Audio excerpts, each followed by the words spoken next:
যথাসাধ্য চেষ্টা করা বোঝাতে আমরা ডু ওয়ান্স বেস্ট ব্যবহার করতে পারি। তো এই ফ্রেজ ব্যবহার করলে আমাদের সেন্টেন্সটা আরও স্মার্ট হবে, আরও সুন্দর শোনাবে। তাহলে উদাহরণের মাধ্যমে আমরা বিষয়টা বুঝে নেওয়ার চেষ্টা করি। আমি অ্যাডমিশন টেস্টে পাস করতে আমার যথাসাধ্য চেষ্টা করব। তাহলে এই বাক্যে কিন্তু যথাসাধ্য চেষ্টা করা বোঝাচ্ছে, এই জন্য আমরা ব্যবহার করব এই ফ্রেজটা। প্রথমে আমরা সাবজেক্ট ব্যবহার করব, I will do my best to pass the admission test. এর অর্থ হচ্ছে আমি অ্যাডমিশন টেস্টে পাস করতে আমার যথাসাধ্য চেষ্টা করব। দ্বিতীয় বাক্য লক্ষ্য করুন, সে পরীক্ষায় পাস করার জন্য যথাসাধ্য চেষ্টা করেছিল। তাহলে আমরা ব্যবহার করব ইংরেজিতে এই ফ্রেজটা, যেমন he did his best to pass in the exam. অর্থাৎ সে পরীক্ষায় পাস করার জন্য যথাসাধ্য চেষ্টা করেছিল। তাহলে যথাসাধ্য চেষ্টা করা বোঝাতে আমরা ব্যবহার করতে পারি ডু ডট ডট বেস্ট।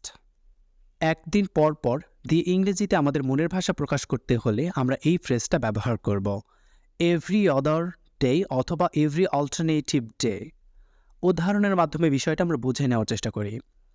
আপনাকে একদিন পর পর ঔষধগুলো খেতে হবে। এই বাক্যে কিন্তু একদিন পর পর রয়েছে, এই জন্য আমরা এই ফ্রেজটা ব্যবহার করলে এই বাক্যে বাক্যটা অনেক স্মার্ট শোনাবে। তাহলে পুরো সেন্টেন্সটা হচ্ছে এমন, you have to take the medicine every alternative day. এর মানে হচ্ছে আপনাকে একদিন পর পর ওষুধগুলো খেতে হবে। দ্বিতীয় বাক্য লক্ষ্য করুন, একদিন পর পর আমাদের ইংরেজি ভাষার ক্লাস আছে। তাহলে একদিন পর পর কিন্তু এখানেও রয়েছে, এই জন্য আমরা ব্যবহার করব we have English language classes every other day. এর বাংলা অর্থ হচ্ছে একদিন পর পর আমাদের ইংরেজি ভাষার ক্লাস আছে। তাহলে একদিন পর পর দিয়ে ইংরেজিতে কথা বলতে হলে আমরা ব্যবহার করতে পারি এভরি আদার ডে অথবা এভরি অল্টারনেটিভ ডে। তাহলে আমাদের একদিন পর পর দিয়ে কথা বলা হয়ে যাবে অনেক স্মার্টলি, অনেক সুন্দরভাবে। আশা করছি নিয়মটা বুঝে গিয়েছেন। কোনো বাক্যের ভিতরে যদি আমরা মাঝে মাঝে কথা ব্যবহার করি, তাহলে আমাদের এই ফ্রেজটা ব্যবহার করতে হবে, এভরি নাও অ্যান্ড দেন। উদাহরণের দিকে লক্ষ্য করুন, মাঝে মাঝে আমাদের আত্মীয় স্বজনদের বাড়িতে যাওয়া উচিত। তাহলে এই বাক্যে কিন্তু মাঝে মাঝে রয়েছে, এজন্য আমরা এভরি নাও অ্যান্ড দেন ফ্রেজটা ব্যবহার করব। যেমন we should visit our relatives every now and then. এর বাংলা অর্থ হচ্ছে মাঝে মাঝে আমাদের আত্মীয় স্বজনদের বাড়িতে যাওয়া উচিত। দ্বিতীয় বাক্যটি লক্ষ্য করুন, মাঝে মাঝে সে তার বোনের বাড়ি চট্টগ্রামে যায়। এই বাক্যেও কিন্তু মাঝে মাঝে রয়েছে, এজন্য আমরা ব্যবহার করব every now and then he goes to Chittagong to his sister's house, যার অর্থ হচ্ছে মাঝে মাঝে সে তার বোনের বাড়ি চট্টগ্রামে যায়। তাহলে মাঝে মাঝে দিয়ে ইংরেজিতে বাক্য তৈরি করতে হলে আমরা এই কমন এক্সপ্রেশনগুলো ব্যবহার করতে পারি। ব্যবহার করব আমরা এভরি নাও অ্যান্ড দেন। তাহলে মাঝে মাঝে কথার মিনিংটা স্মার্টলি হয়ে যাবে। কোনো সেন্টেন্সের ভেতরে যদি আমরা চিরতরে কথাটা ব্যবহার করি, তাহলে আমরা ফর গুড এই ফ্রেজ ব্যবহার করব। যেমন সোহেল চিরতরে গ্রাম ছেড়েছে। এই বাক্যে কিন্তু চিরতরে রয়েছে, এই জন্য আমরা ব্যবহার করব এইভাবে বাক্যটা, Sohel has left the village for good. এর অর্থ হচ্ছে সোহেল চিরতরে গ্রাম ছেড়েছে, সে চিরতরে চলে গেছে বা মৃত্যুবরণ করেছে। এই জন্য আমরা ব্যবহার করব she passed away for good, যার অর্থ সে চিরতরে চলে গেছে বা মৃত্যুবরণ করেছে। বৃদ্ধ লোকটি চিরতরে দেশ ছাড়ল।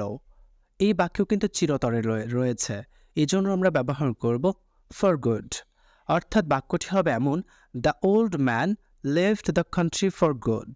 বৃদ্ধ লোকটি চিরতরে দেশ ছাড়ল। তাহলে চিরতরে কথা বোঝানোর জন্য আমরা ব্যবহার করতে পারি ফর গুড। ওজনে বাড়া বা স্বাস্থ্যের জন্য কথা ব্যবহার করতে আমরা ব্যবহার করতে পারি এই ফ্রেজ, গেইন ওয়েট অথবা পুট ওয়েট গেট ওয়েট। উদাহরণ দিয়ে বিষয়টা আমরা বোঝার চেষ্টা করি।